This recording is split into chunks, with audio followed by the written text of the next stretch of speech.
Hi, Dr. Lane here. Just checking in to see how you're doing at home. I want to remind you of some things that you may be experiencing that are entirely normal following surgery.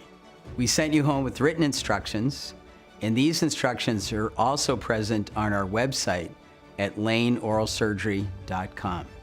You may be experiencing some bleeding following surgery, and this is normal for the next 24 to 48 hours. In addition, you may experience swelling and bruising, and this may occur on a delayed basis up to 3 to 4 days following surgery. Remember, your recovery will be enhanced by resting for the next few days, drinking plenty of fluids, eating a soft diet, and following the written instructions. Thank you for choosing Lane Oral Surgery, and we hope you have a very speedy recovery.